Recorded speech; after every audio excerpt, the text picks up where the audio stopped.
ये आकाशवाणी रायपुर है। छत्तीसगढ़ी समाचार बुलेटिन के संग संध्या तिवारी के जय जोहार। अब सुनाओ आज के प्रमुख समाचार। प्रदेश के गरीब परिवार मन ला जुलाई ले नवंबर महीना तक मुफ्त म चाउर दे जाही।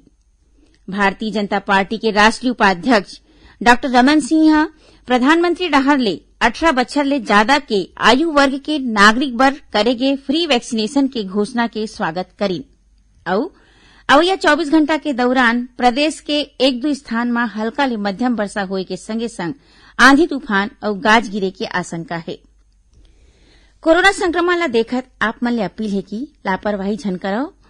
ये आसान उपाय के पालन करके सुरक्षित रहो। मास्क लगाओ, 2 गज के सुरक्षित दूरी बनाए राखो, घेरी बेरी हाथ धोओ और साफ सफाई राखत हुए टीका जरूर लगवाओ।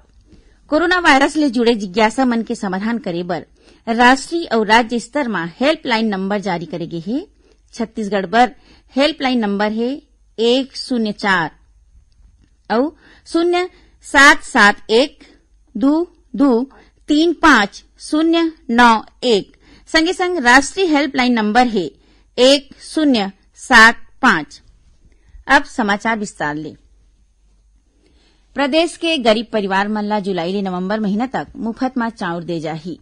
मुख्यमंत्री भूपेश बघेल ह कोरोना महामारी ला ध्यान में राखत ये घोषणा करी।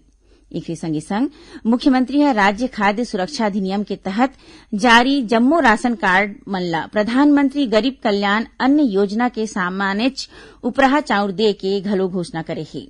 राज्य सरकार के ये फैसला ले प्रदेश के अंत्योदय राशन कार्ड, प्राथमिकता वाले ration card, Annapurna ration card, निराश्रित और निशक्त जन के 2,51 लाख ले ज्यादा राशन कार्डधारी सदस्य मन ला फायदा होही।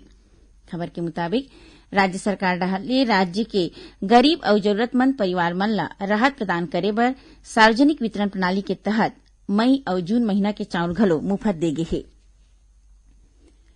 प्रदेश में कोरोना संक्रमण की स्थिति में अब कमी आवत है। राज्य में संक्रमित मन के दर घट के 2.7% हो गए है। पाछू महीना 16 मई के ये आंकड़ा 9% दर्ज करे गे रहिस। उन्हें अप्रैल महीना में संक्रमण के दर 30% तक पहुंच गे रहिस। मई महीना में हरेक दिन औसतन 61,000 ले ज्यादा सैंपल के जांच करेगी। उन्हें कोरोना संक्रमण ला रोके बर एखर लक्षण वाले 20,40,000 संदिग्ध मरीज मन ला निःशुल्क दवा किट बांटेगी। मुख्यमंत्री भूपेश बघेल कहिने कि अपन ठोस रणनीति ले छत्तीसगढ़ ह न सिर्फ कोरोना के दूसर लहर में जल्दी काबू पा ले हे, फिर तीसर लहर की आशंका ला सिराए बर बड़का स्तर में तैयारी करे जावत हे। ओमन कहिने कि कहूं तीसर लहर आही त ओखर ले अउ ज्यादा बने ढंग ले निपटे जा सकही। प्रदेश में कोरोना संक्रमण के दर में सरलग कमी आवत है। राज्य में जोर शोर ले टीकाकरण के काम घलो चलत है। अब तक प्रदेश में 18 ले 44 बछर के आयु समूह के 8,63,000 ले ज्यादा लोगन मन ला कोविड टीका लगाए गए है। उन्हें काली ये आयु वर्ग के 32,227 लोगन मन के टीकाकरण करेगी। प्रदेश में 45 बछर ले ज्यादा आयु के 77% लोगन मन के टीकाकरण हो गए है। राज्य के 3 ठिन जिला महासमुंद, रायगढ़ और धमतरी में 45 बछर ले ज्यादा आयु के 100% लोगन मन ला पहली डोज लगाए गए है। उन्हें 90% स्वास्थ्य कर्मी मन ला कोविड वैक्सीन लगा दे गए है। प्रदेश में अब तक जम्मो आयु वर्ग और श्रेणी के मनखे मन ला पहली और दूसरा डोज मिला के 71 लाख ले ज्यादा टीका लगाए गए है। भारतीय जनता पार्टी के राष्ट्रीय उपाध्यक्ष और पूर्व मुख्यमंत्री डॉक्टर रमन सिंह प्रधानमंत्री नरेंद्र मोदी डाहर ले 18 बछर ले ज्यादा के आयु वर्ग के नागरिक बर करेगे फ्री वैक्सीनेशन के घोषणा के स्वागत करीन है। ओमन नवंबर महीना तक देश के 80 करोड़ लोगन मन ला प्रधानमंत्री गरीब कल्याण अन्न योजना के तहत मुफ्त में अनाज दे के फैसला ला घलो सराहनीय बताइन है। डॉक्टर सिंह यहू कहिने कि अवैया बेरा में प्रदेश के नवयुवक मन के टीकाकरण की जवाबदारी पूरा केंद्र सरकार के होही। उन्हें कवर्धा के सांसद संतोष पांडे घलो प्रधानमंत्री के ये फैसला के स्वागत करत आभार व्यक्त करीन। दूसर कोती मुख्यमंत्री भूपेश बघेल कहिने कि प्रधानमंत्री डाहर ले फ्री वैक्सीनेशन की घोषणा करे के फैसला देरी ले गे हे। ओमन कहिने कि वैक्सीन के सरलग आपूर्ति केंद्र सरकार कैसन ढंग ले करही ये सबले बड़े चुनौती आए। उन्हें राज्यसभा सांसद छाया वर्मा निःशुल्क वैक्सीनेशन ला अच्छा पहल बताई। संगे संग ओमन यहू घलो कहिन है कि केंद्र सरकार ह विपक्षी राजनीतिक दल मन के दबाव में आके ये कदम उठाए हे। श्रीमती वर्मा ह कहिन है कि वैक्सीनेशन ला लेके राजनीति नहीं करना चाहिए। छत्तीसगढ़ी समाचार बुलेटिन आप मन आकाशवाणी रायपुर ले सुनत हव। छत्तीसगढ़ के खबर ले है आपकी वास्ता और खबर के विश्वसनीयता ले है हमर वास्ता। आकाशवाणी समाचार रायपुर के प्रादेशिक समाचार बुलेटिन के संगे संग हमार समसामयिक कार्यक्रम आप रेडियो के संग अपन मोबाइल में घलो सुन सकत हो। आकाशवाणी समाचार फेसबुक, ट्विटर और यूट्यूब में घलो हावय। हमार फेसबुक पेज हरे Chhattisgarh news on AIR, Twitter handle CGAIR news और हमार यूट्यूब चैनल हरे छत्तीसगढ़ AIR न्यूज। तो अब रेडियो के संगे संग आपके मोबाइल के माध्यम ले हम आप तक पहुंचत हन। छत्तीसगढ़ के हर खबर पर सुनत रहो आकाशवाणी समाचार। अब आगू बढ़बो बांचे समाचार कोती। केंद्र सरकार ह शैक्षणिक उद्देश्य ले अंतर्राष्ट्रीय यात्रा करैया मन के टीकाकरण बर दिशा निर्देश जारी करे हे।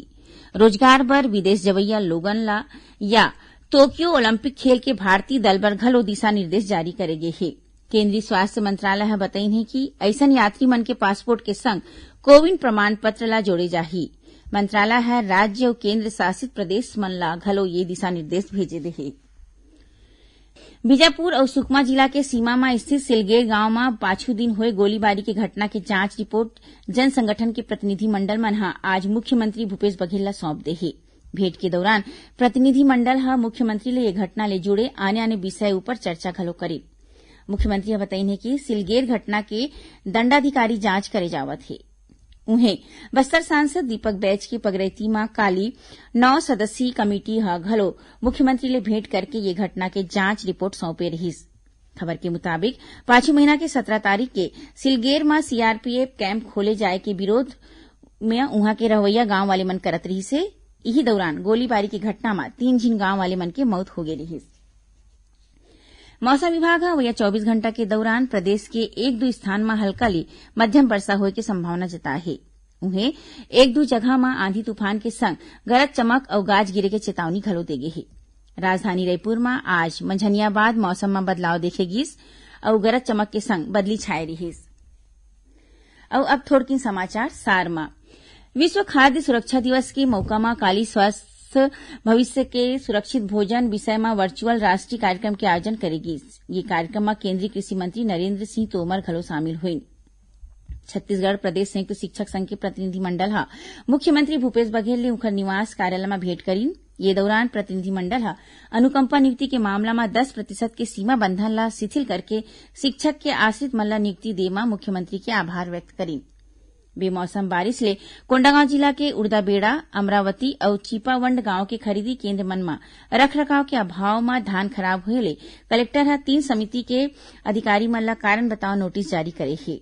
सुकमा जिला के कोयाबेकुर इलाका ले सुरक्षा बल ह आज एक झिन माओवादी ला गिरफ्तार करे हे। बिलासपुर जिला में पाछू रतिया होए एक ठिन सड़क दुर्घटना में 2 झिन छात्र मन के मौत हो गई। उन्हें 5 झिन आने छात्र मन घायल हो गए हे। अनुसूचित जाति, अनुसूचित जनजाति और अन्य पिछड़ा वर्ग के वंचित रहैया विद्यार्थी ऑनलाइन पोस्ट मैट्रिक छात्रवृत्ति पर फेर आवेदन 24 जून तक जमा कर सकही। और महासमुंद जिला के पिथौरा पुलिस फटफटी ले गांजा के तस्करी करत 2 झिन मनखे ला गिरफ्तार करे हे। अंतर्राष्ट्रीय योग दिवस के मौका में 21 जून के राज्य में छत्तीसगढ़ वर्चुअल योग मैराथन के आयोजन करे जाही। इला लेके प्रदेशवासी मन में बड़ खुशी देखे जावत हे। मैराथन में शामिल होए बर पाछू 2 दिन में 16,000 ले ज्यादा लोगन मन ह ऑनलाइन पंजीयन कराए हे। ये मैराथन में भाग लेवइया मन 15 जून तक ऑनलाइन पंजीयन करा सकथे।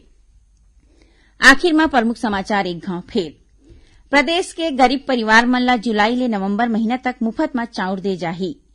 भारतीय जनता पार्टी के राष्ट्रीय उपाध्यक्ष डॉक्टर रमन सिंह प्रधानमंत्री डहर ले 18 बछर ले ज्यादा के आयु वर्ग के नागरिक बर करेगे फ्री वैक्सीनेशन के घोषणा के स्वागत करी। अवैया 24 घंटा के दौरान प्रदेश के 1-2 स्थान में हल्का ले मध्यम वर्षा होए के संगे संग आंधी तूफान और गाज गिरे के आशंका है। एक संग छत्तीसगढ़ी समाचार बुलेटिन इहे सिरावत है। जय जोहार।